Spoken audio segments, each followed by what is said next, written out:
Maintenant, quelques mots sur Esav. Esav correspond à 100% à tout ce qu'on a expliqué. Qu'est-ce que dit Esav? Anochi olech lamut, je vais mourir. Vela mazeli bechora, qu'est-ce que j'ai besoin de la bechora? Du droit d'aînesse. Mais évidemment, c'est des mots traduits en français, c'est pire que la mort. Une traduction en français, c'est vraiment pire que la mort. De quoi il s'agit? La bechora représente dans le langage, ou plutôt dans le secret du langage biblique, la bechora représente justement l'identité divine qui définit ta mission en tant qu'homme. Pas la mission que toi tu veux pour toi-même, la mission que lui veut pour toi. Qu'est-ce que dit Esav? Mais qu'est-ce qu'il a besoin de décider pour moi? De toute façon, on va tous crever. Ce dont on vient de parler. Le Proche-Orient incarné dans Esav. J'ai la mort en moi. Anochi olech lamut. Je vais vers la mort. Ça veut dire que toute ma vie est porteuse de mort. Et il a une mission à me confier. Ça veut dire quoi? Première lecture du verset.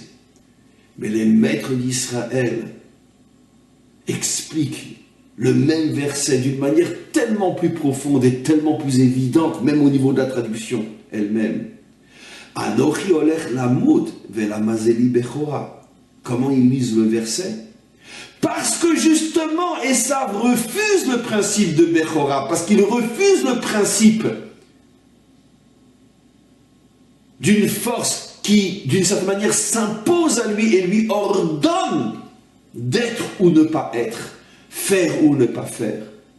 C'est la raison pour laquelle, puisqu'il refuse cette identité qui le dépasse, finalement sa vie se transforme en mort.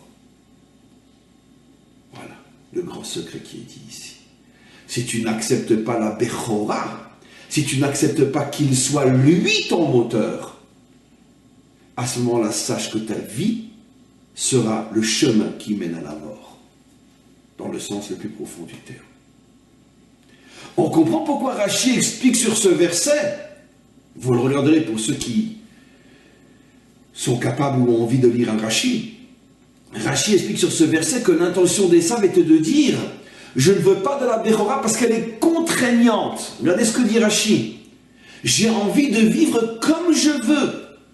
Si j'ai envie de manger du porc, je mange du porc. Si j'ai envie de manger du jambon beurre, je mange du jambon beurre. Si j'ai envie de travailler le samedi, je travaille le samedi. Si j'ai envie d'aller à droite, je vais à droite. C'est pas lui qui va me dire ce que je dois mettre dans mon assiette. » Ça veut dire quoi? De quoi il se mêle? De quoi il se mêle? Esav est celui qui refuse la loi, refuse la contrainte, refuse d'être ordonné. Et c'est pour ça que finalement sa vie se transforme en mort. Car si tu n'acceptes pas sa présence et ses obligations dans ta vie sera la mort. C'est la raison pour laquelle, depuis des millénaires, nos maîtres ont toujours identifié Esav, et particulièrement ce verset, comme étant la source de la chrétienté, ou, pour nuancer énormément ce que je dis, et je le dis sincèrement, d'une certaine chrétienté, parce qu'on ne peut pas mettre tout le monde dans le même sac, il y a tellement de nuances même chez eux, mais d'une certaine manière, c'est la raison pour laquelle nos maîtres ont toujours identifié ce verset comme étant le credo de la chrétienté, et c'est la raison pour laquelle les chrétiens vénèrent un mort. Quoi qu'il en soit, sur une croix, on est en position de mort et non de vie. Ça veut dire que la religion chrétienne, d'une certaine manière, est l'expression la plus extraordinaire de ce verset. Le culte de la mort et le refus absolu d'une relation avec Dieu qui ordonne, qui contraint, qui limite la loi. Mais en vérité, qu'est-ce qui se cache là-dedans? Le refus de l'identité féminine, selon ce qu'on a expliqué. Le comprenant, vous comprenez maintenant pourquoi l'identité féminine en question, Rivka, la propre mère, est en conflit avec son fils. Parce que Rivka sent que le vrai combat de Esav, c'est contre la femme. Et d'ailleurs, ça restera le cas jusqu'à aujourd'hui. S'il y a bien un être dont la dignité a été la plus esquintée, la plus bafouée, la plus piétinée dans toute l'histoire humaine, c'est bien la femme dans le monde occidental. Et là, j'affirme avec tout le poids de la certitude et de l'authenticité ce que je dis, la femme voilée des pieds jusqu'à la tête est beaucoup moins atteinte dans sa dignité d'être humain que la femme nue qui pose devant une Ferrari. Pourquoi? Parce que même si c'est absolument clair que voiler une femme des pieds jusqu'à la tête, c'est de l'oppression. Mais quoi qu'il en soit, déshabiller une femme et la vendre avec et pour n'importe quoi, c'est le pire anéantissement de la dimension et de la dignité féminine qu'une civilisation ait pu atteindre dans l'histoire. Et donc, Esav haït la femme, même s'il est toujours en train de courir derrière. C'est pas la femme qu'il aime, c'est le plaisir qu'elle lui procure. Esav haït la femme parce qu'il haït la dimension féminine, et c'est la raison pour laquelle dans l'histoire, et c'est vrai jusqu'à aujourd'hui sans exception, l'Occident esavique a beaucoup et infiniment plus fait de mal au peuple juif que l'islam. Et c'est vrai jusqu'à aujourd'hui. Regardez, lisez l'histoire et vous verrez que je n'ai même pas besoin de nuancer ce que je dis. C'est 100% vrai. Pourquoi?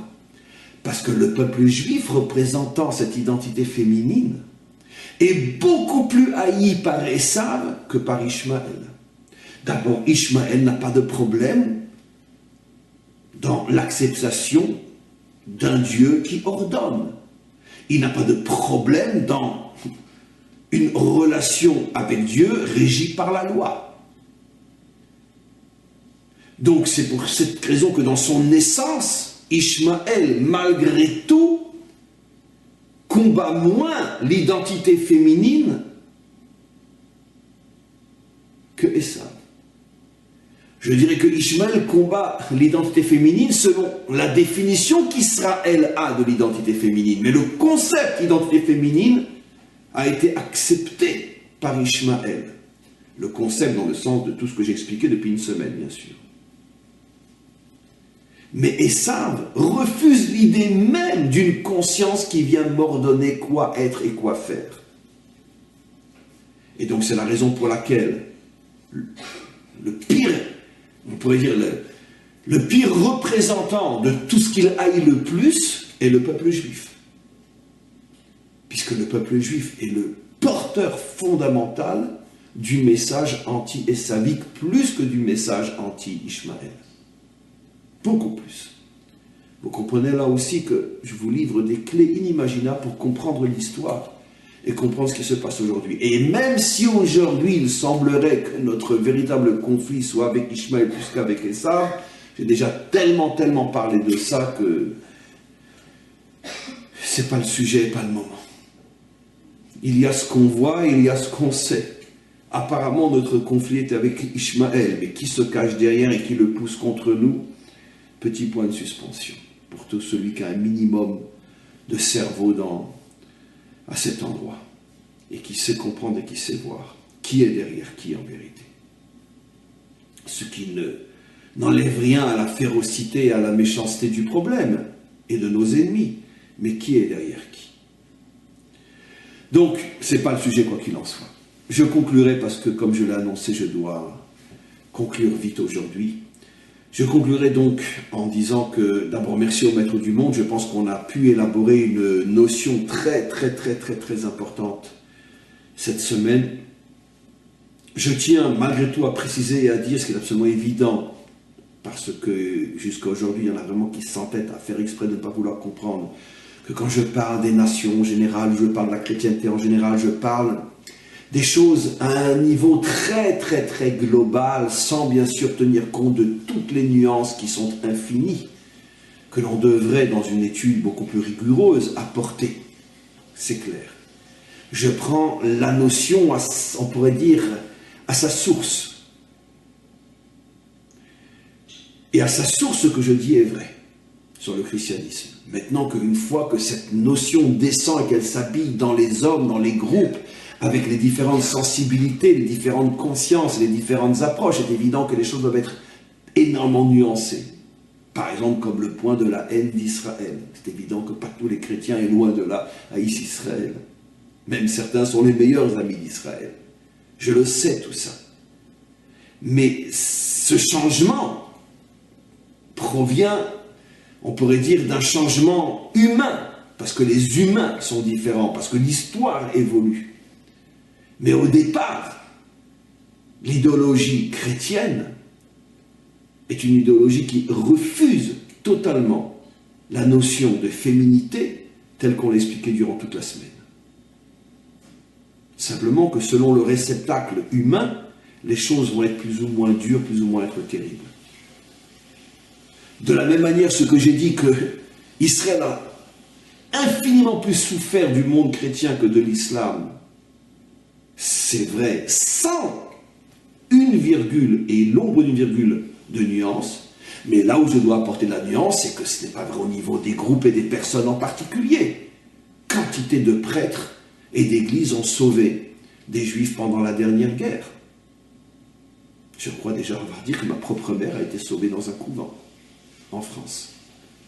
Donc c'est clair et absolument clair que mon discours n'inclut pas et ne parle pas de l'individu en tant que tel, qui lui peut être différent de ce que je dis, parce que son humanité fait qu'elle prend le dessus sur l'idéologie.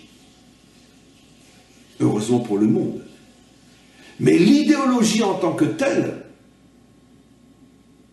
porte en elle le danger et la difficulté que je révèle dans ce cours.